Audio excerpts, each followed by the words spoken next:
Hi everyone, welcome back to the channel, and today I'm down at Origin Knives.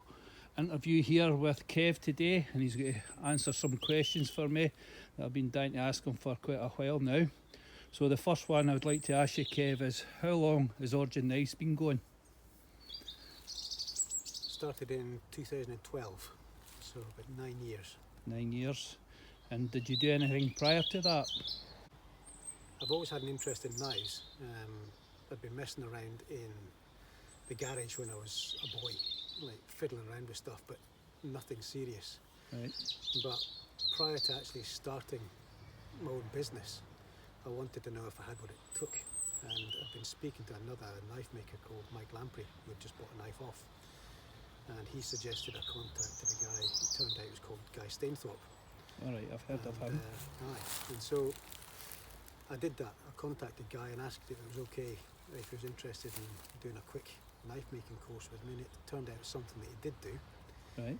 So I went down there and spent 2 days with Guy and made my first knife, a proper knife ever with Guy. And that was really interesting. So when I went down to see Guy, he had an idea of what he was expecting me to want to make. Right. And when I turned up, after a short conversation with me, I realised he was way off the mark with that, because I told him I wanted to make a stainless steel convex ground knife, and he's like, we've only got 2 days, and he said, what you're asking is going to be quite intense trying to get that, because the heat treat's really long for stainless. Right. So my response to that was, well, we better get going then, eh? And so he said, well, I like that.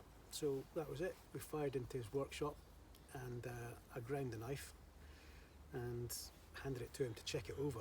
And his comment to me was that he'd been making knives for 20 years at that point, and he couldn't have ground a convex knife any better than the one I'd just done. Wow.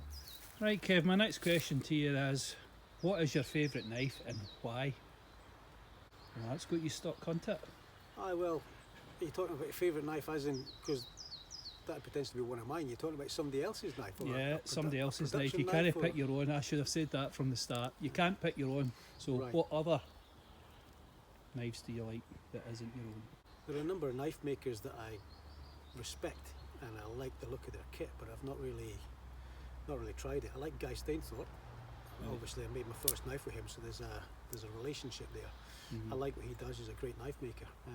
Well, let's say then it's actually knives you've used. Right. Well, the only thing I've got that's not really my own and that I use is a Falcon Tour. Sure. So it's a Bowie pattern knife. It's a bit like the Cold Steel Trailmaster. All right, aye. So aye. It's Falcon Even's version of that, if you like. Slightly different steel. I think it's VG10 instead of VG1. Right. About 10-inch blade, leather, stacked handle. Yeah, I like it. Right, good. Right, my next question to you, Kev, is I've noticed that all your knives that I've had from you are convex. Is convex your favourite grind, or do you like any other ones? And if it is, why do you pick the convex? I believe convex is the best grind you can have pretty much for any sort of tasks that you'd find on certainly bushcraft and a lot of woodworking tasks. I know the common or most common theory is that Scandi is the way to go for that, but I really don't like Scandi grinds. Why is that? I think the edge is too brittle, and certainly it only lends itself to thinner stock materials. If you're talking around about 2.5, 3 mil, yeah, you'll get away with a Scandi, I think. But if you start getting into thicker stuff, 5, 6 mil, it certainly doesn't work for that. It leaves too much of a shoulder at the transition point between the actual cutting edge and the cheeks of the blade. With a convex grind, that's not there. My preferred grind is a full height convex, so you've got a sort of like bow of a ship, if you like, grind, or an apple seed grind, some people call it. I think it's both got the meat behind the cutting edge, so it's got a robustness about it which lends itself to heavy chopping tasks. For instance, most bushcrafters carry a Scandi grind axe, or a Scandi grind knife, and they swear blind it's the best thing for wood, but then they've got a convex grind axe, and they seem to forget that. Whereas with my kit, everything's convex. So on thinner stock, you still have super sliciness on it, even with thicker stock, because of the shape of the blade. You still get that sliciness, but it's got a strength inherent in the blade that lends itself to heavy chopping tasks as well. Right, Kevin, a question to you now is, what is your favourite steel and why, and what steels do you like to work with? I wouldn't say I've got a favourite steel. I've got steels that I definitely don't like. Right. I'm not keen on D2. And the reason for that? I think it's very hard to sharpen, and it can be quite chippy. So I tend to avoid D2. It's got a heat treat. You heat treat D2 like a stainless, but you get the performance of a carbon steel, and I think that's pointless. I don't like that. So I tend to avoid D2. I do like 01. 01.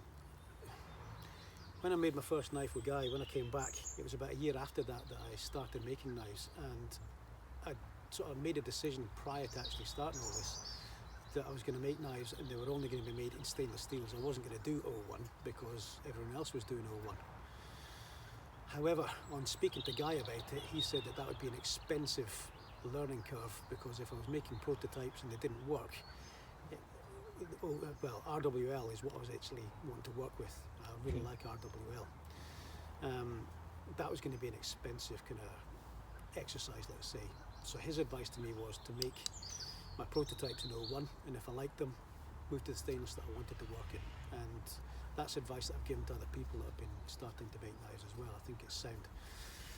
However, in doing that, the first bushcrafter that I made was in 01, and I fiddled and fettled with the heat treat to be able to get it the way I wanted it, and I'm quite happy with my heat treat now. It seems to be getting a bit of a name for itself. But my first experience of that was I was out teaching bushcraft, and I had a Falkneven PHK with me. What was the knife made of? The knife was the 3G steel, actually. It was the laminated 3G steel out of the super steel. The edge rolled, and I was out on a one-to-one with this client, and we'd canoed out to this piece of ground. All I had with me was this PHK and this bushcraft knife, my prototype. And I was like, oh my goodness, what did I do now? And the client's there watching me, and I'm looking at this knife with what looked like a tinfoil edge rolled up. And I was like, what do I do now? And I thought, well, I could sharpen. Cry. Yeah. I was just like, do I sharpen this? What do I do? And I thought that could take ages, and this guy's here to learn, not have me faff from the equipment that's failed. And so I explained to him, well, this is rolled. I haven't got time to kind of sharpen it. What I have got is I've got my own prototype knife, and I'll move to do that just so we can keep going with your course. And he's like, yeah, that's great. So I got my bushcrafter out, and it was an 01, and it cut this sycamore like a hot knife through butter. And the first cut off it, I had like a wow moment, because it seemed to be cutting way more efficiently than this apparent super steel knife. And I couldn't get my head around that, because it was like, well, I made this, how's that working like that? And so from that moment on, I started to get a real respect for 01. And a lot of my knives are 01, axes are 01. It's a resilient steel, it takes an exceptional edge, and the heat treat I've got, it seems to hold an edge for a long time. Was the Falkneven knife convex also? Yes, Falkneven makes convex edges. Right. So in fact, the first knife that I made with Guy Stainthorpe was based on the PHK, because I like the upswept drop point. I like the convex, but I found that the tail end of the butt of the handle had a little metal bit sticking out, which I now started to incorporate into my own knives, and an exposed tang. But this was square, and I found that when I was doing a chest lever cut like this, the square butt was digging in my chest. No matter what layer of clothes I had, it was just the corner was sticking in. It was sore, and so that was one of the modifications I made when I made my own knife for the Guy. And did you actually find out what caused the failure on the knife? No. When I got back, I was gutted. I've not really used it since. I sharpened that back out, and I don't think I've used it ever since. It's been in a drawer. The tour, by the way, the tour that I've got, it's never failed. But that PHK, I don't know what happened to that. So yeah, I O1 for that reason. I like RWL 34. That's one of my favourites. And I like B-cut. B-cut is an interesting steel. High chromium content seems to, well, you've got a knife from me. You've had it a long, long time and it holds an edge. Yeah, 3 years without being sharpened, so I'm well impressed with that. It's my first B-cut knife. So I like B-cut. 14C28N I like, and I liked Nitrobe 77, which they discontinued, but the Vanax that's coming out is supposed to leave Nitrobe 77 in the dark when it comes to corrosion resistance. So I'm looking forward to getting a bit of that and having a play with that. So that'll be something in the future for you then.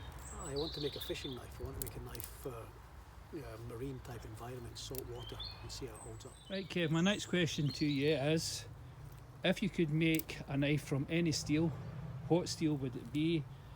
And bearing in mind that price isn't in the equation. Does it have to be a real steel? Aye. Because my first answer would Was be kryptonite. no, adamantium. Same as Wolverine's claws. That'd be awesome. Yeah. No. For a real steel, I've got steel in the workshop there, which is ZDP 189, and it's a Japanese steel, and it's one of the ones that Rockstead use. Ooh. Aye. And so Ooh.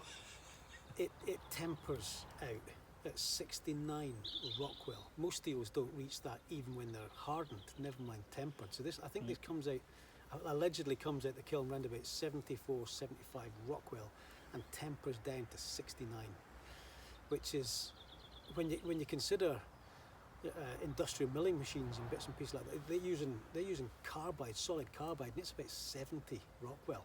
All right. So it's not far off carbide, which means you'd be able to slice metal with that, with the looks of things. It's crazy. However, I think it's Hitachi that make it, and they've been reluctant to give out the heat treat for that. So I've got two pieces there, and I keep on eyeballing them. So you're on a sticky wicket until they bring it out? Until I can find, I keep researching periodically to see if somebody has kind of found the recipe for the heat treat. Well, maybe one of my subscribers maybe have it.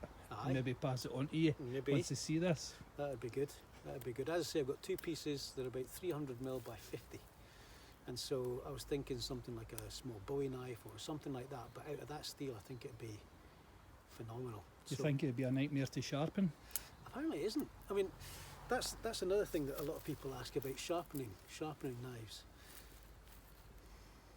I'm not an advocate of sharpening stones. I'm not an advocate of Japanese water stones or anything like that. I'm not interested in expensive, clunky, bulky, weighty systems for sharpening knives. I spent a long time out in the woods here, sharpening knives from when I was a young boy.